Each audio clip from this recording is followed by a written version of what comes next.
சென்னையில் உள்ள பிரபல கல்லூரியான சவிதாவில் பராமரிப்பு சரியில்லை என வெட்ட வெளிச்சமாக தெரிய வந்துள்ளது. இந்த கல்லூரி வளாகமானது 120 ஏக்கர்கள் பரப்பளவில் சென்னை பெங்களூரு தேசிய நெடுஞ்சாலையில் செம்பரம்பாக்கம் ஏரிக்கு எதிரில் தண்டலம் அருகே அமைந்துள்ளது. இந்த கல்லூரியில் கணினி அறிவியல், தகவல் தொழில்நுட்பம், மின் மற்றும் மின்னணுவியல் பொறியியல், மின் பொறியியல், மின் மற்றும் கருவி பொறியியல், மருத்துவ மின்னணு பொறியியல், உயிர் மருத்துவ பொறியியல், வேதி பொறியியல் மற்றும் வேளாண் பொறியியல் ஆகிய துறைகள் உள்ளன. இதேபோல் 1,50,000 சதுர அடிகள் பரப்பளவு கொண்ட கட்டட தொகுதியில் இயந்திர பொறியியல், குடிசார் பொறியியல், அறிவியல் மற்றும் மானுடவியல் துறைகள் உள்ளன.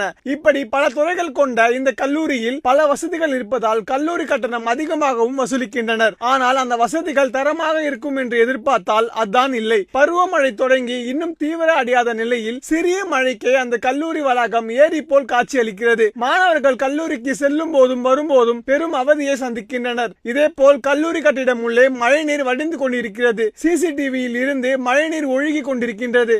இப்படி அதிக கட்டணம் வசூலிப்பது மட்டுமில்லாமல் தரமற்ற முறையில் கல்லூரியை வைத்திருப்பது மாணவர்கள் மற்றும் அவர்களது பெற்றோர்களை மிகவும் அவதிக்குள்ளாக்கியுள்ளது.